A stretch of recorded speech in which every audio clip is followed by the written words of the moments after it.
Bismillah, kita buka dulu ya dengan niatkan yang kita lakukan ini adalah dalam rangka menggapai ridha Allah untuk guru-guru kita, untuk saudara-saudara kita. Mohon izin ya, di mute dulu supaya tidak bocor suaranya. Ala kulli niyatin salihah lahum al-fatihah. أعوذ بالله من الشيطان الرجيم بسم الله الرحمن الرحيم الحمد لله رب العالمين الرحمن الرحيم مالك يوم الدين إياك نعبد وإياك نستعين اهدنا الصراط المستقيم صراط الذين أنعمت عليهم غير المغضوب عليهم ولا الضالين رب اغفر لنا ولوالدينا وللمؤمنين آمين. Boleh ditulis kembali Bunda Elia, pertanyaannya di chat ya. Tadi suaranya agak agak pecah tuh Bunda Elia. Karena ada suara di selain Bunda Elia tadi saya ini. Di chat aja Bun supaya kita bisa fokus menjawab satu demi satu begitu. Alhamdulillah. Eh, ada Bunda Ani juga nih. Bunda Ani dari mana Bun? Bunda Vivo. Alhamdulillah, Rabbil Alamin. Vivo itu saya Eni Bu. Oh, Tadi ganti masuk HP ya Mbak? bukan klik link itu enggak masuk masuk terus pakai kodenya aja. Jadi Oh belum iya. saya ganti Oh, itunya. siap, siap. Iya ini Ya. saya juga pakai laptop dan HP ya. Jadi memang hostnya ada di laptop, di HP saya belum ini. Ya, tapi kalau Oh gitu. sudah klik linknya, otomatis kalau udah mulai akan masuk sendiri. Gitu Mbak Eni. Bu Oh Eni. iya. Ya. Alhamdulillah ya. Terima kasih atas teman-teman semua yang sudah hadir pagi hari ini. Masya Allah. Tadi pertanyaan Bu Elia mungkin masih terkait dengan pertanyaan sebelumnya ya, dengan materi sebelumnya yang tentang Nabi Yakub bahwa saya bagaimana dengan mata budu namin ba'di, apakah anak-anak saya masih menyembah Allah begitu ya. Alhamdulillah itu adalah eh, bisikan dari Allah ya, bisikan dari Allah. Terima kasih atas kekhawatiran itu, atas kekhawatiran akidah tersebut ya. Itu adalah feeling baik dari seorang ibu terhadap anak-anaknya. Semoga anak-anak kita ini memang semuanya memang ini adalah PR kita semua dan memang ini adalah latar belakang kenapa Amazing Quantum mohon izin ya, mohon ridhonya Amazing Quantum dibangun itu adalah dalam rangka ayo kita bareng-bareng ya menggapai ridho Allah. Semoga Allah ridho, Allah mampu mendidik kita dan anak-anak kita menjadi lebih baik. Jadi Amazing Morning ini adalah pertemuan rutin ya teman-teman. Bisa jadi pertanyaan teman-teman sudah dibahas sebelumnya gitu. Di materi-materi sebelumnya kita membahas bahwa Allahu Rabbul Alamin.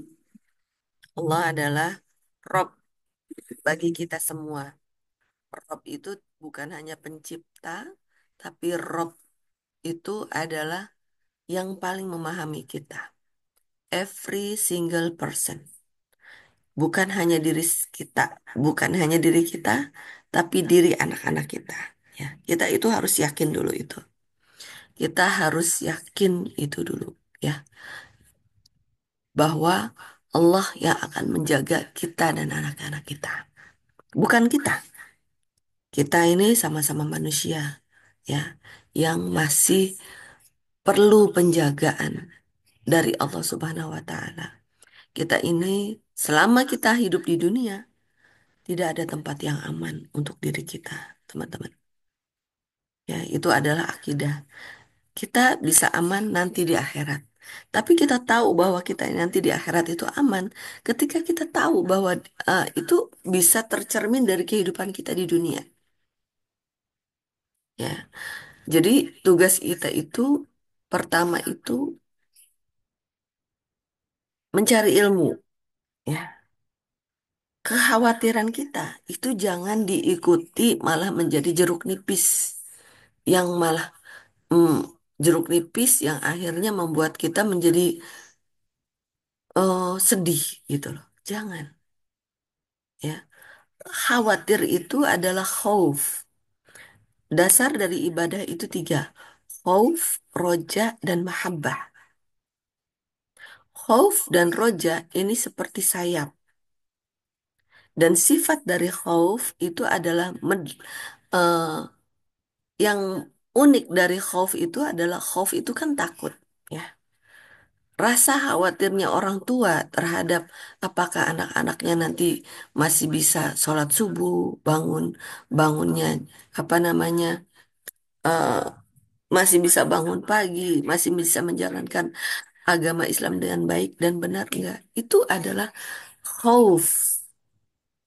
Dan khaufnya kita itu adalah harus lari kepada Allah, bukan malah menyalahkan keadaan,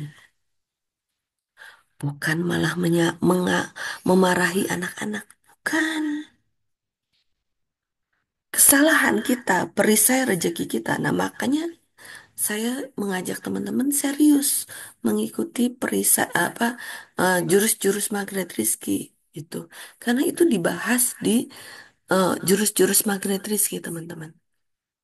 Jangan sampai kekhawatiran kita itu malah menambah perisai rezeki kita. Saya takut suami saya selingkuh. Akhirnya kita ngawasin suami 24 jam. Pakai aplikasi ini itu. Gitu kan. Untuk memantau suami saya ada di mana. La haula wa la quwata illa billah. Sebetulnya kekhawatiran kita itu adalah mengajak supaya kita itu dekat pada Allah. Bukan kita malah mengandalkan diri kita sendiri. Bukan. Kekhawatiran kita itu adalah supaya kita itu lari pada Allah. Kita takut pada Allah. Khas dari khauf itu adalah kita takut pada Allah, tapi kita malah mendekat kepada Allah. Ada beda dengan kita takut pada makhluk. Kita takut pada anjing, ya. Kita takut pada anjing. Kita nggak mau ketemu sama anjing. Tapi kalau kita takut pada Allah, itu uniknya kita malah mendekat pada Allah. Kita takut dengan takdir Allah. Ya Allah, saya takut ya Allah. Nanti ada gempa, ada tsunami yang tiba-tiba Engkau berikan kepada kami ya Allah. Kita malah mendekat kepada Allah. Bukan malah kita malah eh, menyalah-nyalahkan tsunami atau menyalah-nyalahkan makhluk Allah. Jangan. Jadi ilmunya Allah itu harus dilakukan dengan bijak. Ini berkaitan dengan akhlak. Makanya akhlak itu adalah implikasi dari akidah yang baik. Akidah dan akhlak. Kenapa akhlak kita belum baik? Berarti akidah kita belum beres. Bagaimana cara memperbaiki akidah? Perbaiki ilmunya. Dekat pada para ulama. Itu. Jadi ilmu magnetis itu tidak bisa berdiri sendiri ya teman-teman. Ilmu MR itu harus bergabung dengan para ulama. Itu. Harus bergabung dengan eh, para dengan masjid. Ya. Jadi Bunda Elia kalau takut anak-anaknya nanti masih ini, isilah kehidupan Bunda Elia itu dengan kegiatan ke masjid. Masjid, masjid, masjid terus gitu. Kegiatannya. Udah gitu aja. Baca Quran, masjid, baca Quran, masjid. Udah gitu aja gitu. Ya. Kalau usia udah 40, 50, 60 gitu. Ya 40 masih produktif ya. 50 masih bagus. Tapi sudah mendekat 60 ya. Kita harus lurus fokus berbisnis pada Allah. Berbisnis dengan Allah. Cari proyek-proyeknya Allah. Kalau kita pengen anak kita soleh, maka solehkan anak orang lain. Itu itu jurus kickback, teman-teman. Kita, anak kita belum baik. Bisa jadi kita ini standar ibadahnya masih biasa-biasa aja. Anak kita adalah cermin ajaib kita. Sudahkah kita bisa menjadi teladan untuk anak-anak kita? Kalau kita sudah bisa menjadi teladan untuk anak-anak kita, maka Allah yang pantaskan. Ini mengenai hukum kepantasan, teman-teman ya. Sudah pantas belum kita ini memiliki anak-anak yang soleh? Ya? Coba berdoanya seperti itu, teman-teman. Ya Allah, pantaskan saya memiliki anak-anak yang soleh dan solehah, ya Allah. Pantaskan saya memiliki keturunan yang bisa mengantarkan saya hidup lebih baik dunia dan akhirat, ya Allah. Pantaskan saya memiliki keturunan yang bisa mengantarkan saya ke surga, surgamu, ya Allah. Pantaskan. Jadi kalau memperbaiki diri itu kewajiban. Tapi kita ingin memperbaiki manusia, termasuk anak-anak kita, pasangan kita. Itu berbicara mengenai hukum kepantasan. Sudah pantas belum menurut Allah? Nahnu du'at qabla kulli syai'in. Kita ini berkewajiban untuk memperbaiki diri kita sendiri.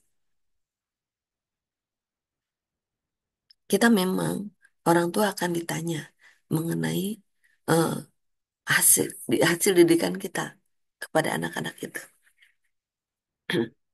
Makanya kalau anak-anak kita masuk neraka gitu ya, naudzubillah min dzalik, itu mereka nggak akan tinggal diam, mereka akan protes. Mana ibu saya? Kok ibu saya nggak pernah ngedidik saya? Kok ibu saya nggak pernah ngasih tahu saya waktu di dunia? Nah, makanya tugas kita itu adalah memberitahu. Nah, memberitahunya dengan cara lemah lembut. Siapa kita?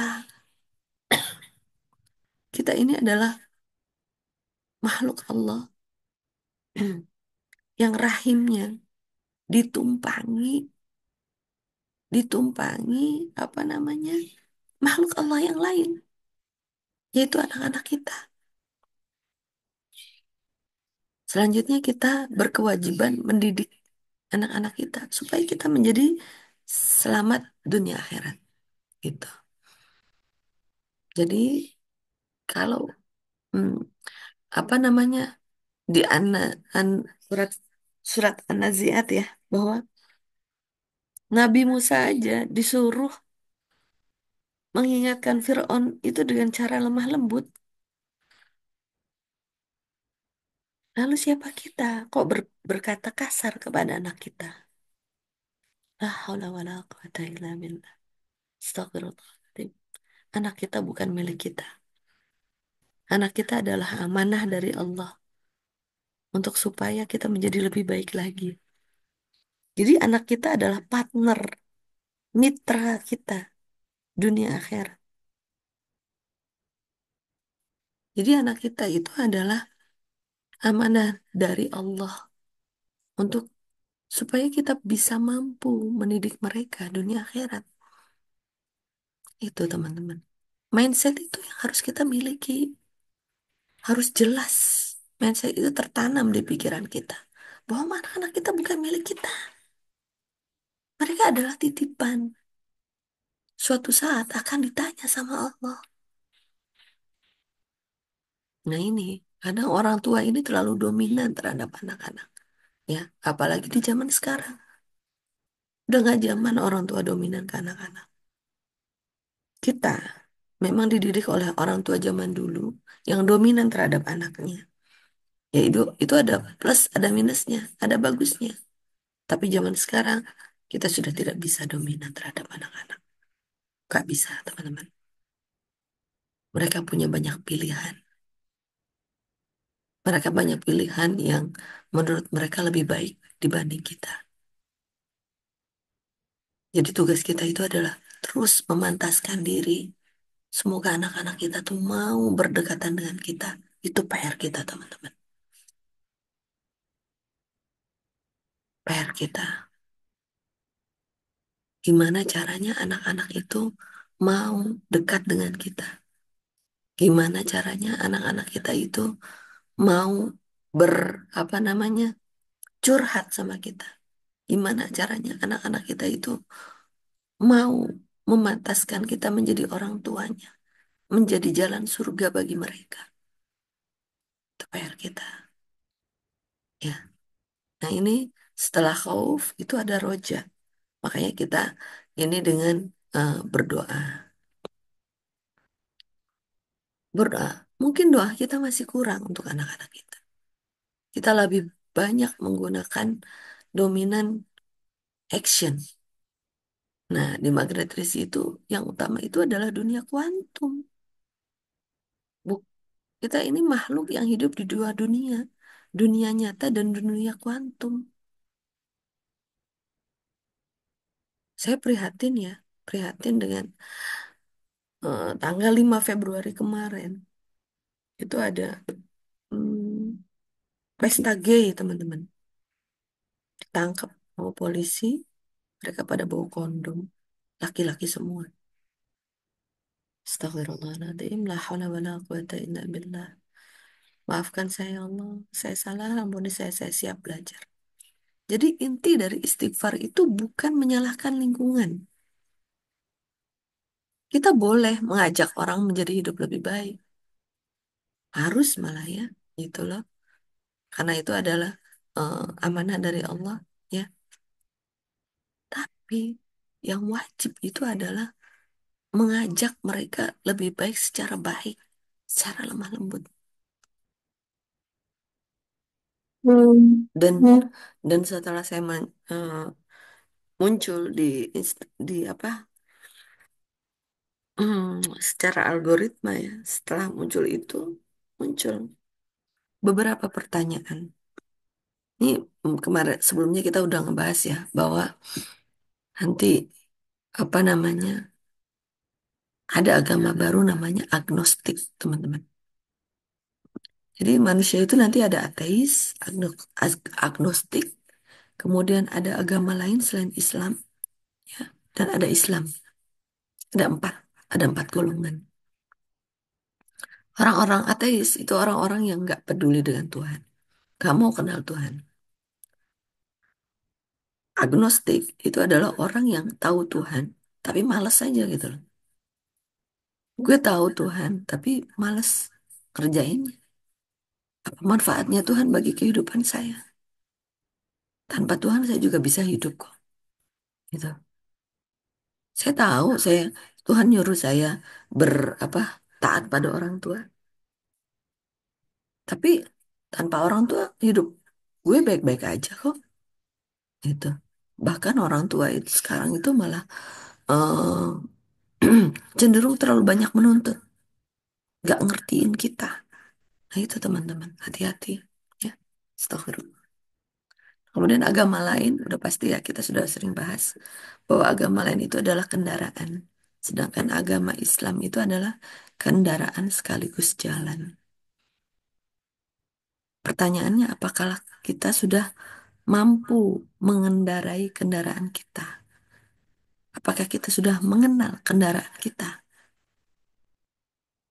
Kendaraan itu kalau kita diibaratkan ada Honda, ada Toyota, ada sedan, ada minibus, ya kan? Ada bus, ada truk. Pastinya cara mengendarai sedan, bus, minibus itu beda-beda, teman-teman. Cara handle Toyota dan Matic dan manual beda. Kita yang udah terbiasa bawa kendaraan, misalnya bawa eh, Jazz, tiba-tiba suruh bawa Sienta, tiba-tiba suruh bawa Toyota, pasti penyesuaian lagi.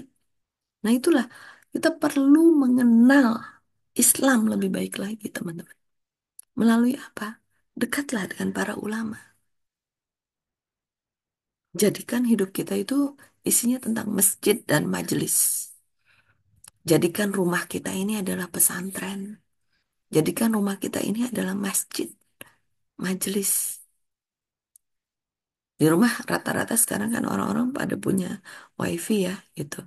Setel aja murotal atau kajian dari para ustadz, Ustadz Adi Hidayat, Ustadz Abdul Somad, Ustadz Agus Baha, kemudian Buya Yahya, Ustadz Fatih Karim, banyak ya. Ada Umar Mita, banyak sekali, Masya Allah. Alhamdulillah, kita punya banyak ustadz di Indonesia. Itu teman-teman simak aja, gitu.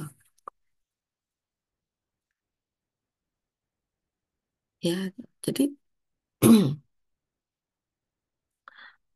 apa namanya waktu pengertian waktu kecil itu pukul anak-anakmu untuk sholat. Itu mukulnya bukan mukul serius, teman-teman.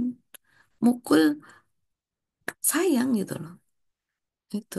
Jadi dan jangan mukul pakai benda, jangan. Ya, ya intinya apa yang dilakukan anak-anak kita itu adalah cermin untuk kita. Pandai-pandailah mencari cermin ajaib kalau kita mau selamat. Dan apa yang kita rasakan ketidaknyaman di dunia itu adalah percikan-percikan ketidaknyamanan kita di akhirat. Itu baru kisi-kisinya doang.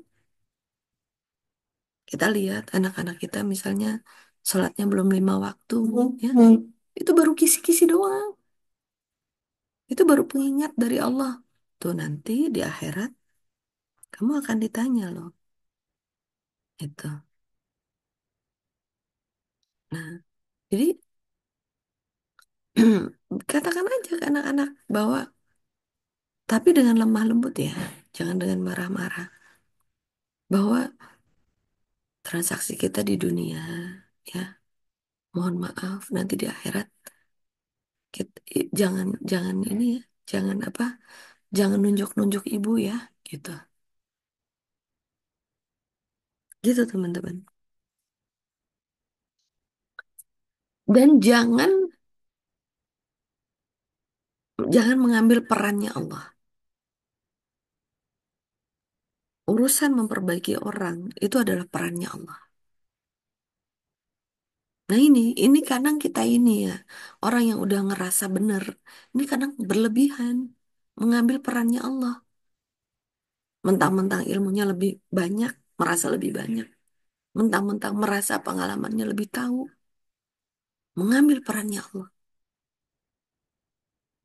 Karena mengambil perannya Allah inilah akhirnya terkesan otoriter. Itu. Ingetin orang dengan cara marah-marah, ngancem-ngancem, ngancem-ngancem gitu. Ya Allah, itu cara lama, teman-teman. Para ulama yang baik pun tidak melakukan seperti itu. Imam Syafi'i itu sampai digebuk sama sama apa? Sama orang-orang yang nggak suka sama dia, tapi dia tetap lemah lembut. Lalu siapa kita? Kita ilmu kita belum banyak, dosa kita masih banyak. Rasulullah aja nggak pernah marah-marah ke sahabatnya. Rasulullah aja nggak pernah mukul-mukul sahabatnya. Lalu siapa kita? La haula wala quwata illa billah. Hati-hati dengan hawa nafsu di dalam diri kita. Pengertian tidak ada di dunia ini, tidak ada tempat yang aman. Itu adalah kenapa? Karena kita masih dibayang-bayangi dengan hawa nafsu di dalam diri kita. Nah ini muncul-munculnya hawa nafsu ini biasanya karena apa? Karena luka batin. Luka batin. Makanya kita harus sembuh dengan diri kita. Kita harus selesai dengan diri kita. Jangan ada luka batin. Udah tersinggung, tidak peduli dengan orang lain.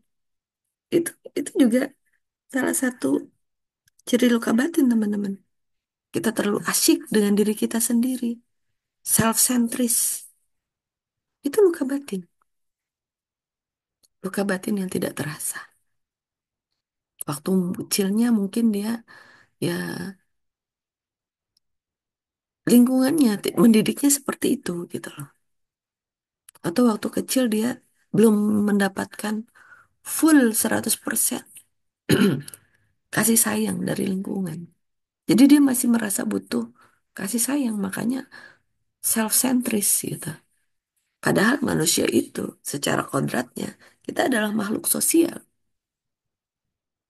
Jadi kita misalnya berdakwah atau mengajak orang untuk menjadi hidupnya lebih baik, itu adalah dalam rangka menjalankan fitrah kita sebagai makhluk sosial, bukan dalam rangka memperbaiki orang. Memperbaiki orang itu tugasnya Allah, bukan tugas kita. Dan tugas Allah itu diwakili oleh para umaroh, pemimpin, umaroh pemerintahan, dan para ulama. Nah, siapa kita?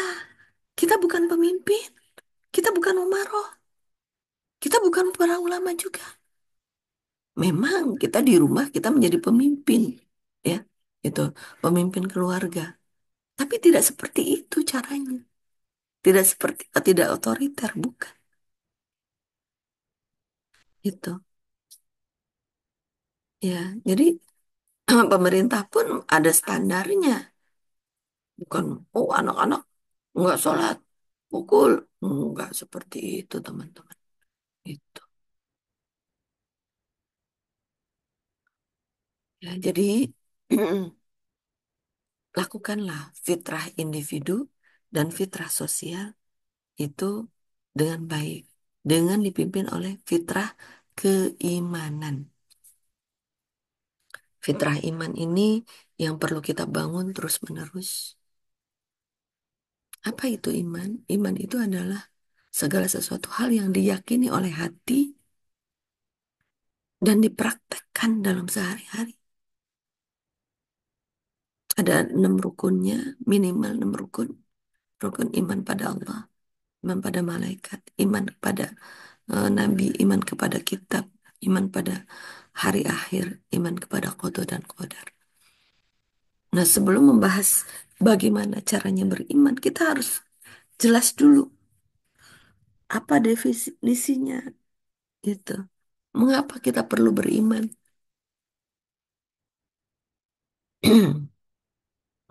Makanya eh, kita, kenapa saya bilang tadi, tugas kita itu adalah terus memperbaiki diri kita.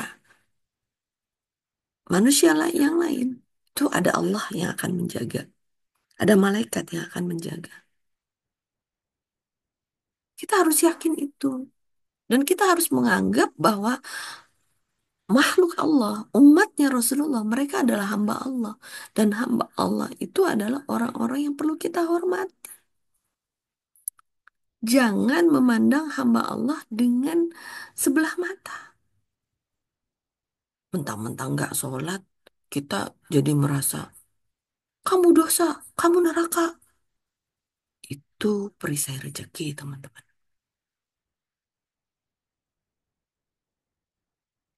Itu, ya. Jadi, hamba Allah itu adalah seseorang yang perlu kita muliakan, kita cintai. Jadi, sampaikanlah itu dengan cinta. Begitu, teman-teman. Tadi, khauf, roja, mahabbah. Ya.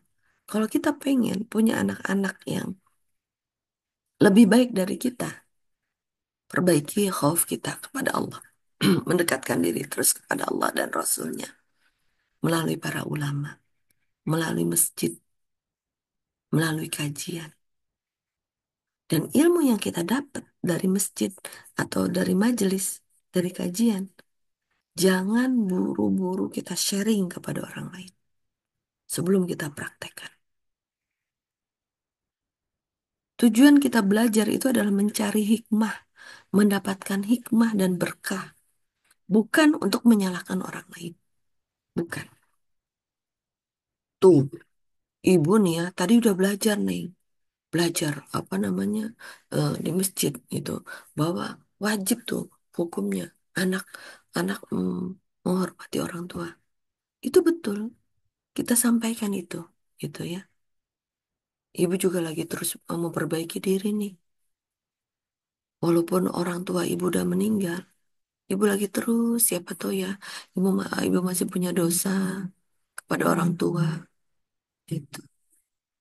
Nah, ibu pesan nih kepada anak-anak ibu, tolong ya mumpung ibu masih hidup, kita saling bermaaf-maafan di sini ya Neng ya. Itu barangkali ibu apa namanya pernah berbuat salah kepada kalian. Maafin ibu ya Neng.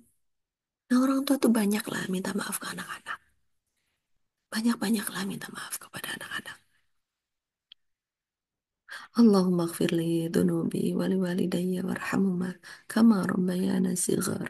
Makanya doanya kan, ya Allah, ampunilah dosa orang tua hamba. Doa, ampunilah dosa saya dan doa orang tua hamba. Lemah apa sayangilah mereka sebagaimana mereka sayang kepada saya di waktu kecil. Kita pengen disayang sama anak-anak kita, sama orang, sama sama doa itu ya, doa itu dipanjatkan oleh anak-anak kita kepada kepada Allah. Kita pengen doa itu nyampe, ya. Allah sayang kepada kita, anak-anak sayang kepada kita. Pertanyaannya, dulu kita sudah total sayangnya belum ke anak-anak kita. Jangan-jangan kita masih punya hutang pengasuhan kepada anak-anak. Dulu kita sibuk nyari duit, urusan mendidik anak serahin ke sekolah. Yang penting saya udah nyekolahin anak-anak saya ke sekolah yang bagus. Yang penting saya udah masukin anak-anak saya ke pesantren yang bagus. Tapi taklim, ya, ini bunda teman-teman, di hati anak-anak kita itu ada suatu ruang, dan ruang itu hanya bisa diisi oleh orang, diisi dari orang tuanya, tidak bisa diwakili. Apa itu? Bahasa kasih pastinya, pelayanan, kemudian pujian, ya, sentuhan, kemudian nasihat, waktu luang. Waktu luangnya orang tua itu adalah, jangan-jangan dulu kita jarang ngasih nasihat ke anak-anak.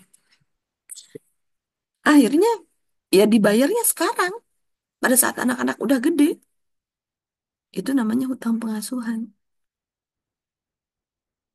Jadi kalau waktu kecil kita jarang memberi nasihat kepada anak-anak, bayarnya sekarang. Ketika anak-anak udah besar. Daripada nanti bayarnya di akhirat. Nah, itulah muncul muncul ketidaknyamanan di dalam diri kita. Itu. Ketidaknyamanan dalam diri kita itu adalah pengingat dari Allah supaya kita memperbaiki diri. Astagfirullahaladzim.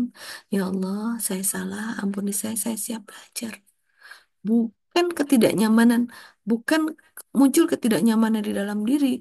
Itu malah kita menyalahkan lingkungan. Aduh, percuma ya. Dulu ibu nyekolahin kalian ke sekolah yang bagus, sekolah mahal, hasilnya seperti ini. Astagfirullahaladzim. Percuma ya, ibu ini sekolahin kalian mahal-mahal, kalau hasilnya seperti ini. Percuma. La haula wala quwata illa billah. Astagfirullahaladzim. Prinsip dari astagfirullahaladzim itu adalah istighfar. Ya Allah, saya salah. Ampuni saya siap belajar. Bukan astagfirullahaladzim. Itu yang makin kelihatan itu ada kesalahan anak-anak kita. Bukan, bukan itu teman-teman. Ya, itu. Atau apa namanya? Kita merasa, oh, anak-anak saya udah sekolah di pesantren yang bagus. Pesantren ini dari kecil. Tapi kitanya hatinya nggak disambungin ke anak. Jadi dipikirnya anak itu kayak robot, kayak boneka, kayak mainan. Udah titipin aja lah, tolong diurusin ya, pesantren, sekolah. Sekolahnya boarding, boarding Islamik, yang paling keren, yang paling mahal. Gitu. Kemudian apa namanya pesantrennya, pesantren yang paling bagus. Gitu. Terus tolong eh, para ustadz ustadzah, tolong apa ya, didik anak-anak saya menjadi lebih baik. Hai. Yang pertama wajib mendidik itu adalah orang tua, teman-teman. Guru itu memang mereka berkewajiban untuk menyampaikan ilmu yang mereka miliki. Tapi kembali kepada pertanyaan pantas, apakah saya pantas memiliki anak yang soleh-soleh? Apakah saya pantas memiliki anak yang beriman? Itu. Dan ini bukan untuk akhirnya kita menjadi, ya udahlah bun, saya mah memang siapalah saya nggak pantas. Saya juga segini, apa namanya? Saya juga ngerasa banyak dosa. Wajarlah anak-anak saya seperti itu. Bukan seperti itu ya teman-teman, bukan. Tujuan pembahasan ini adalah untuk khauf, mengharap kepada Allah, lari, lari, kejar Allah, minta sama Allah, bukan malah asik dengan diri sendiri. Jadi perisai rezeki lagi nanti. Saya udah umur segini, Bun. Saya kondisi juga sakit-sakitan. Saya nggak bisa lah ke masjid, Bun. Saya nggak bisa lah ketemu sama Ustadz terus-menerus. Saya nggak bisa lah, Bun. Fisik saya terbatas. Pasti pasti di dalam kesulitan pasti ada berbagai macam kemudahan yang Allah berikan. Itu teman-teman. Dan itu harus yakin. Jadi khauf itu adalah eh, lari kepada Allah, dekat mendekat kepada Allah. Dan kemudian roja itu adalah harapan, doa, LOP, Law of Projection. LOP kita udah kenceng belum? Jangan-jangan kita pengen anak-anak kita bisa bangun pagi, ya, bisa sholat subuh setiap pagi. Itu harus disambung dengan dunia kuantum kita. Jangan hanya memperbaiki kenyataan. Kenyataan itu muncul setelah dunia kuantum kita beres. Itu teman-teman. Jadi kalau kita pengen suami kita soleh, anak-anak kita soleh solehah, beresin dulu yang ada di otak kita. Beresin dulu yang ada di hati kita. Pasang LOP bahwa suami saya ini adalah suami soleh. Hamba ridho memiliki suami beliau, ya Allah. Saya yakin beliau adalah orang, sebetulnya adalah seorang miliarder, ya Allah. Hanya saya, pantaskah saya memiliki seorang miliarder, ya Allah? Nah, kembali, pertanyaannya adalah, pantaskah saya? Makanya di situ istighfar terus, turunkan garis kebenaran. Cari perisai rezeki kita. Para ulama mengatakan bahwa orang-orang yang beruntung itu adalah orang yang pandai mencari kesalahan diri, bukan kesalahan orang lain. Nah kita ini mentang-mentang diberikan kemudahan akses informasi, yang kita lihat kesalahan orang lain terus. Jangan teman-teman. Makanya supply nih otak kita ini dengan energi yang bagus terus. Jangan banyakkan gosip, ya. Ada orang mau gosip, ah udah, saya nggak sibuk. Saya otak saya lagi sibuk memperbaiki diri saya. Tolong ya Allah. Gitu ya teman-teman ya. Jangan menghujat, jangan. Satu sama terhubung. Itu prinsip yang pasti. Apalagi kita dengan pasangan kita tidurnya tidurnya berdekatan, jantungnya berdekatan. Gak ada 1 meter tuh jarak jantung antara kita dan pasangan kita. Itu antar jantung itu memiliki sinyal, teman-teman. Ada sinyalnya. Kita bisa mempengaruhi itu pada saat tidur. Kuncinya kita beresin dulu diri kita. Peluk pasangan kita, peluk anak-anak kita. Sambil mengatakan dalam hati, ya Allah, Jadikan dia anak-anak yang soleh ya Allah. Ucapkan La ilaha illallah Al-Malikul Haqqul Mubin Muhammadur Rasulullah Sadiqul Wa'dil Amin. Itu zikir magnet rizki. La ilaha illallah Al-Malikul Haqqul Mubin Muhammadur Rasulullah Sadiqul Wa'dil Amin. Ucapkan itu minimal 100 kali. Sampaikan zikir tersebut ketika berdekatan dengan anak-anak kita atau pasangan kita. Jiwa mana yang tidak rindu dengan Allah? Semua jiwa itu rindu dengan Allah.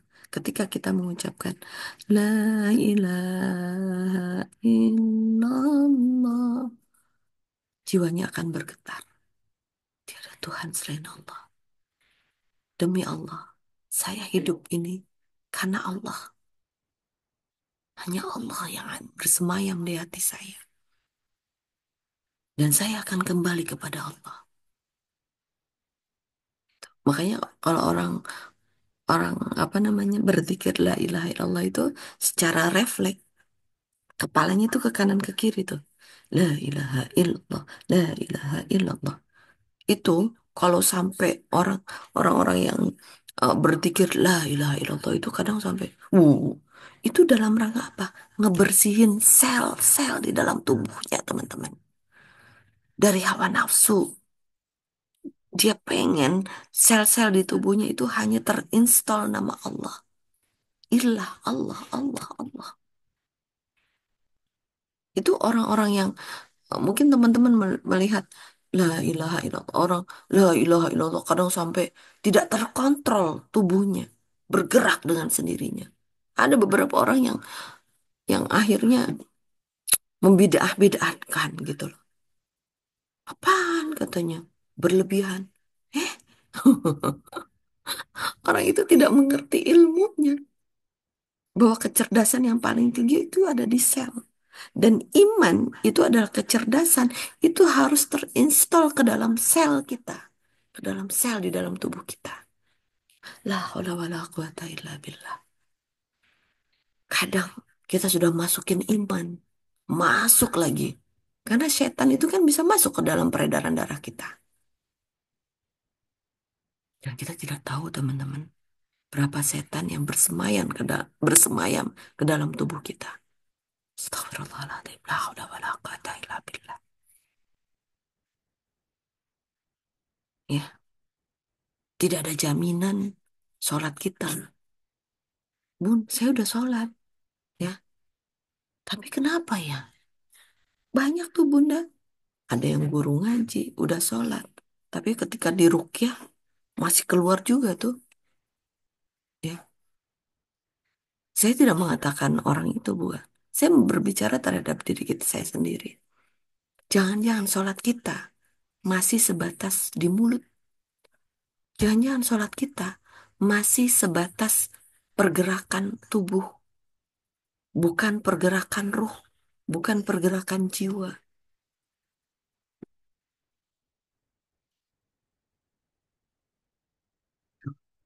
Kita memiliki jiwa yang sehat, itu sekarang itu adalah kebutuhan, kebutuhan kita, kebutuhan primer. Begitu ya teman-teman ya. La haula wala quwata illa billah. Jadi jaga emosi, jaga ucapan, jaga perkataan, jaga komunikasi, jaga akhlak, jaga bahasa. Gunakan bahasa yang baik saja, bahasa yang berenergi berlian. Memang tugas kita ini tidak mudah, karena hadiahnya adalah surga. Dan Allah menciptakan manusia itu tidak pernah salah. Mengapa kita dilahirkan Allah di zaman sekarang? Bukan di bukan di zaman dulu. Pada tahun apa namanya? Pada tahun ya mungkin pada zaman penjajahan atau pada zaman orang-orang tua kita dulu kayaknya kok kita melihat ya. Kok kayaknya dulu orang tua dulu mah kayaknya mendidik anak tuh enak-enak aja ya. Sekarang kok seperti ini ya. Gitu. Jangan seperti itu ya teman-teman.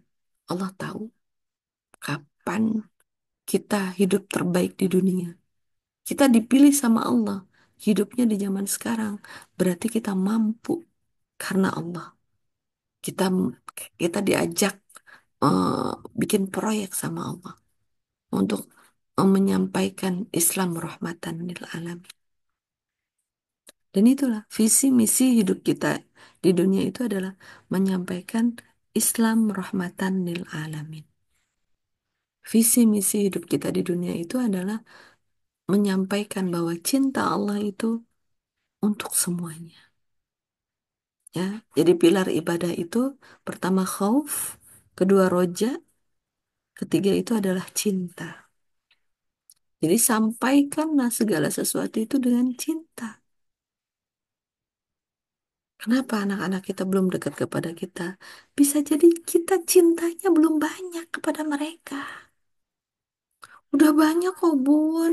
Saya udah nunjukin lah cinta kepada mereka gitu loh. Tapi kok mereka tetap aja seperti itu ya. Hmm.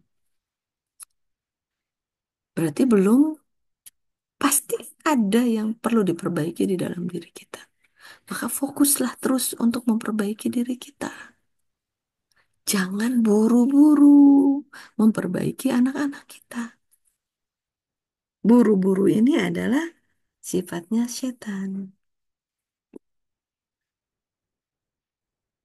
Perbaiki diri kita. Kita terhadap diri kita pun harus sabar, teman-teman. Jangan buru-buru. Aduh, udah tahu nih apa namanya, oh, apa namanya, saya ini Pak, gak bisa dibilangin sih saya ini gitu. Udah dibilangin supaya jangan buru-buru. Tapi kenapa terus? Kita marah-marah terhadap diri kita. Itu juga tidak baik, teman-teman. Kita ngomel-ngomel terhadap diri kita. Gak boleh. La haula wa la quwata illa billah. Seluruh yang ada di diri kita, jiwa kita, fisik kita, ruhiyah kita, semuanya adalah milik Allah. Menyatu dengan Allah. Di dalam ruh kita, di dalam jiwa kita ada Nur Muhammad. Rasulullah Sallallahu Alaihi Wasallam. Nur Muhammad inilah yang harus bisa menerangi tubuh kita. Nur Muhammad ini tidak hanya cahaya, ya, tidak hanya gelombang, tapi juga partikel. Makanya Nur Muhammad ini berinteraksi dengan seluruh sel di dalam tubuh kita. Kalau cinta kepada Allah dan Rasulnya utuh, kita menjadi pribadi yang ikhlas dan ridho, maka setan tidak akan mampu masuk ke dalam tubuh kita. Gak bisa. Gak bisa masuk ke jantung, paru-paru gak akan bisa. Apalagi dada, kolbu, gak akan bisa. Kolbu kita dijaga sama Allah dan Rasulnya.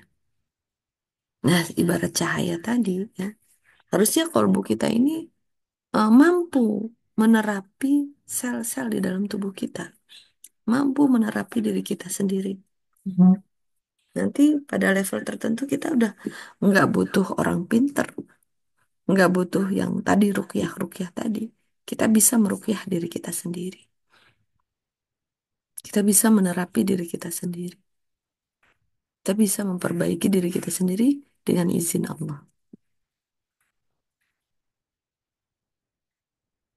Jadi lagi-lagi adalah kuncinya adalah ridho Allah. Ridho Allah. Ya, begitu teman-teman. Ya, Eh, silakan jika ada pertanyaan. Jadi banyak tuh tadi saya ngebahas jurus-jurus magnet Rizky, menurunkan garis kebenaran. Bunda ini coba Apa saja nih? Tulis di chat, Bun. Apa saja jurus-jurus MR yang saya bahas pagi ini? Bunda Yuli juga. Bu Yuli kan udah pernah ikut SAMR kan? Udah pernah ikut training MR. Itu apa saja materi yang saya bahas di pagi ini? Saya sambil beberes rumah ya. Oh iya, siap. Eh, Mm-mm. Ada menurunkan garis kebenaran, garis feedback, terus apa itu tadi ya. Cermin ajaib. Ya, cermin ajaib. Mm-mm. Gitu ya. Jadi LOP, LOP juga teman-teman. LP iya. eh, Mm-mm. Garis kebenaran tuh Bun, Masya Allah. Sama Iya, cermin ajaib luar biasa ya buat kehidupan kita tuh. iya, luar biasa Bunda ini. Menurunkan garis kebenaran juga. Iya, Pokoknya hari ini materinya luar biasa. Kena semua. Terima kasih Bu Ria, terima kasih. sama-sama Bunda ini. Barakallah ya. Dipraktekkan terus ya Bun. Insya Allah, insya Allah. Mm-mm. Insya Allah berkah. Kita jadi Amin, amin. menemukan eh, buku saku. Kita yang merasa selama ini saya sudah sabar Bun. Ya seperti yang Bunda ini katakan. Saya tahu tujuan saya itu untuk Allah. Cinta kepada Allah dan Rasulnya. Tapi gimana caranya? Nah ini di magnet rezeki itu ketemu. Nanti Iya benar, ada lagi namanya cacat yang apa? Jurus cacat yang itu sempurna. benar. Iya, Ada cacat yang sempurna. Kita ini berhadapan dengan kenyataan yang seolah-olah kita ini tidak baik.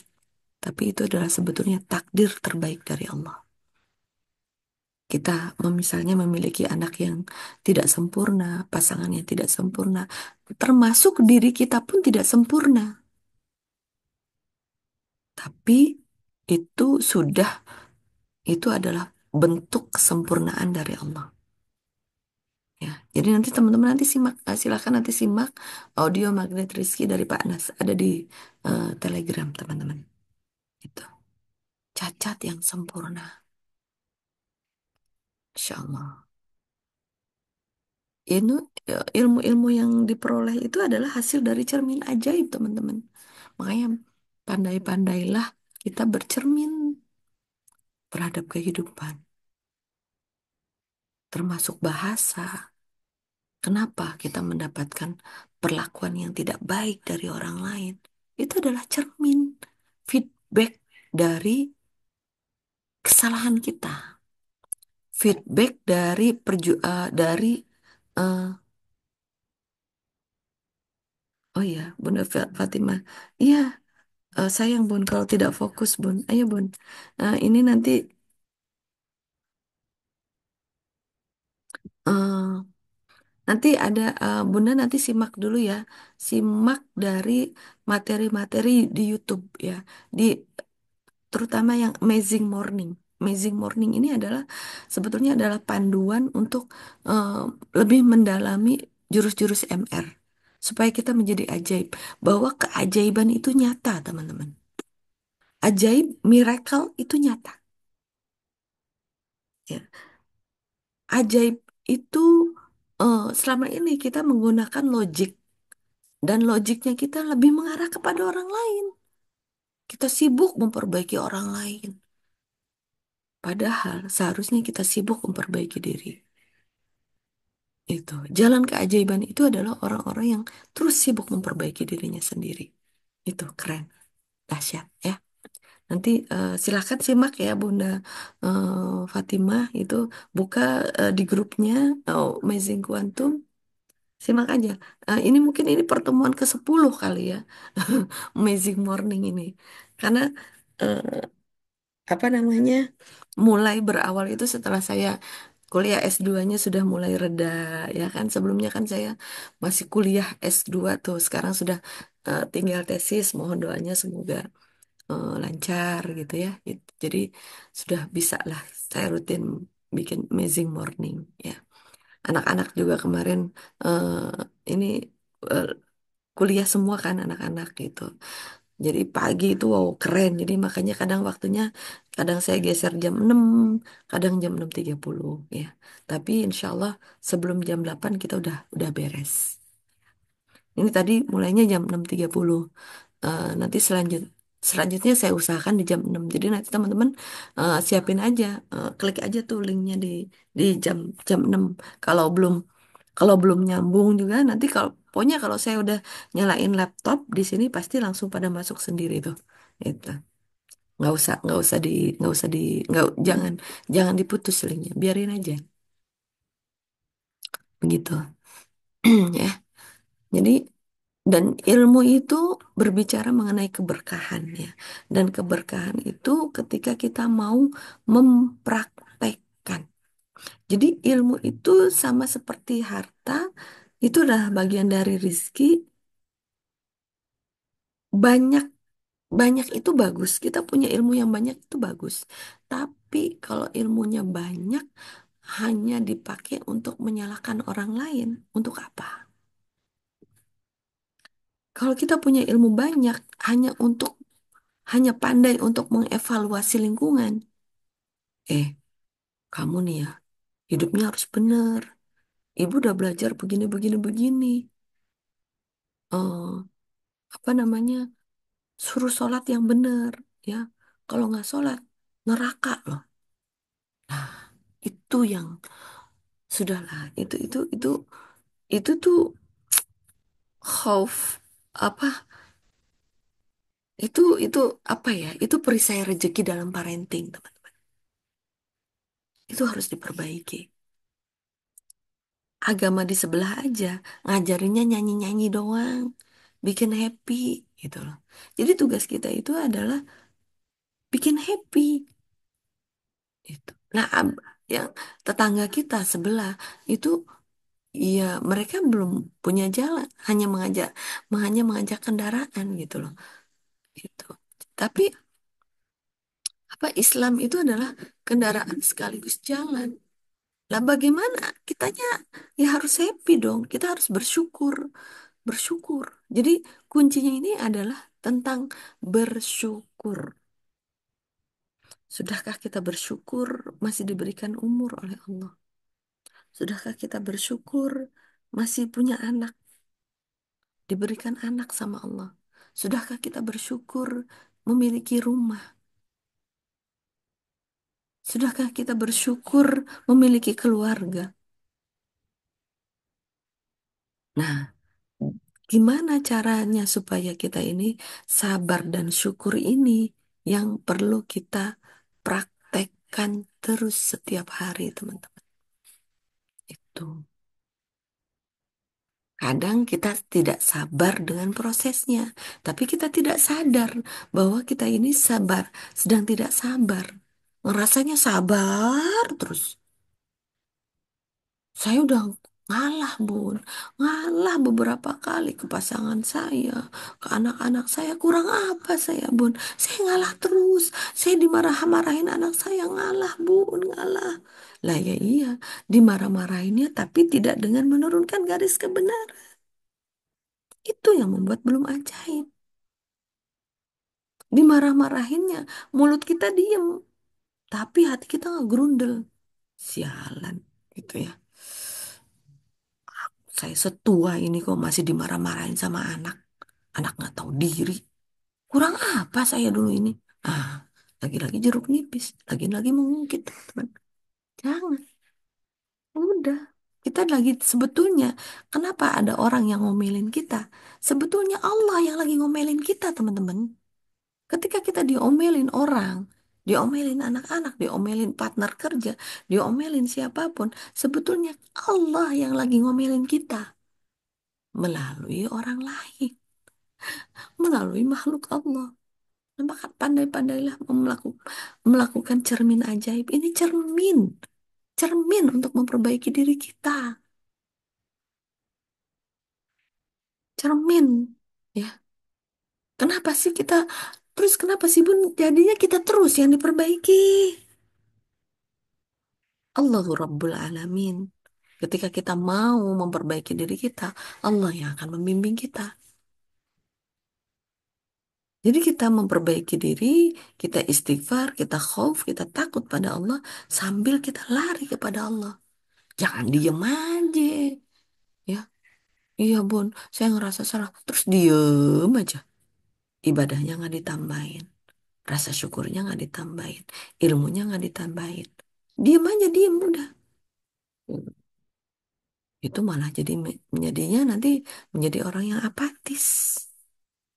Punten ya, orang apatis itu kayak orang stres gitu loh pun. Jadi orang yang nggak peduli. Bodoh amat lah.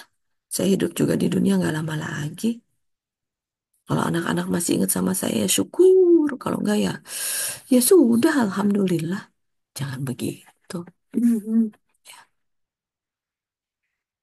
Ya Allah, ampuni saya ya Allah. Yang penting adalah Allah dan Rasulnya dalam kehidupan saya.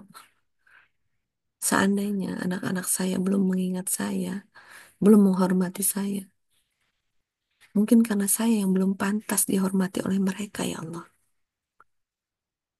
Tolong hamba ya Allah, pantaskan saya untuk saya bisa pantaskan diri saya untuk bisa dihormati oleh mereka ya Allah.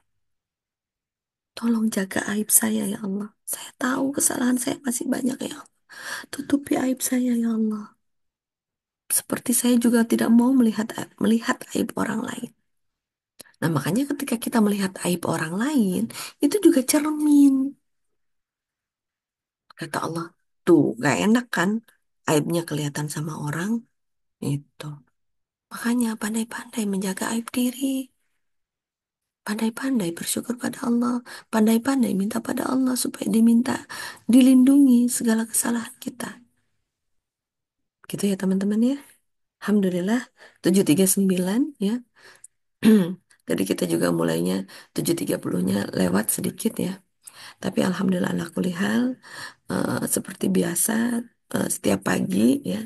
Sepertinya cukup ya. Nanti kalau teman-teman masih kurang, silahkan simak YouTube saya mengenai Amazing Morning. Amazing Morning apa itu setiap pagi seperti ini teman-teman. Obrolannya ngalor ngidul ya, yang penting bisa dipraktekkan gitu. Nah, ngalor ngidulnya itu semoga ini adalah hidayah dari Allah, taufik dari Allah ya, menurunkan garis kebenaran. Saya salah, ampuni saya. Saya siap belajar itu adalah kita siap berkolaborasi dengan Allah dan seluruh alam semesta satu sama terhubung untuk terus memperbaiki diri dan eh, praktek bersama masyarakat untuk menjadi lebih baik lagi ya. Kita adalah fitrah individu dan fitrah sosial ya. Dan itu semoga dipimpin oleh fitrah keimanan kita gitu. Ada 8 fitrah, fitrah individu, fitrah sosial, fitrah jenis kelamin ya, fitrah bahasa.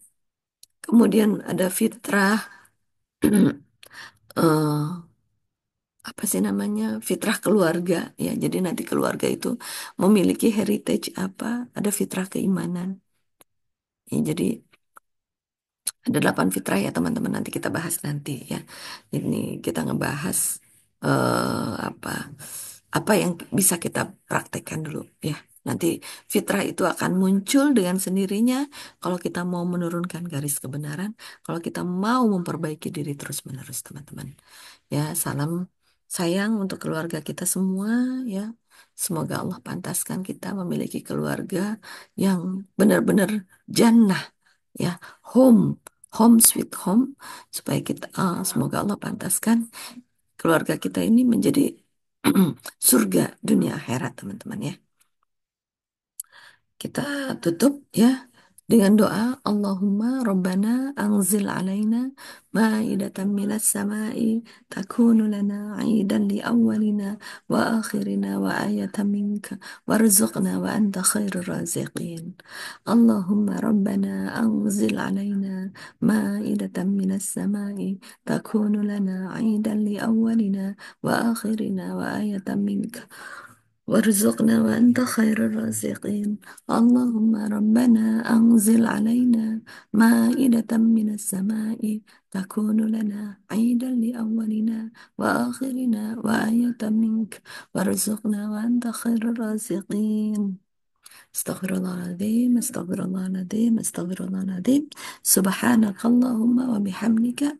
Asyhadu an la ilaha illa anta. Astaghfiruka wa atubu ilaik. Assalamualaikum warahmatullahi wabarakatuh.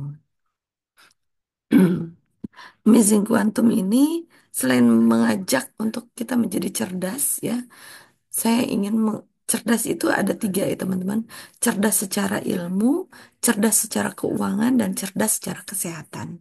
Ya, untuk menjadi manusia yang paripurna, apalah ilmu yang banyak kalau kesehatan kita tidak sehat teman-teman ya. Itu. Jadi kita juga wajib untuk menjaga keuangan dan kesehatan. Makanya nanti eh, kadang-kadang saya munculkan mengenai visi misi Magnet Rizky itu adalah menjadi tuan di negeri sendiri ya. Untuk kita menjadi tuan di negeri sendiri, dan landasan Magnet Rizky itu ada tiga ya. Allah berbicara mengenai harta ya di Quran surat Nuh ayat 10 sampai dengan 12. Kemudian Allah berbicara mengenai kekuasaan dan kejayaan ya di Quran surat Al-Anbiya 105, dan Allah juga berbicara mengenai warisan yang banyak berlimpah di Quran surat Nur ayat 55 teman-teman ya.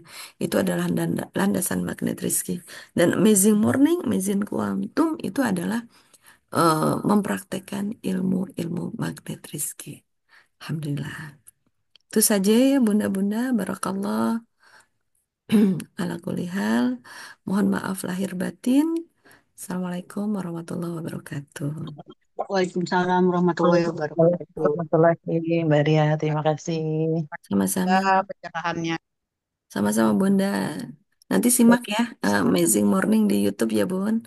Barakallah. Ya, makasih Assalamualaikum. Bunda. Ya. Waalaikumsalam. Waalaikumsalam. Waalaikumsalam warahmatullahi wabarakatuh.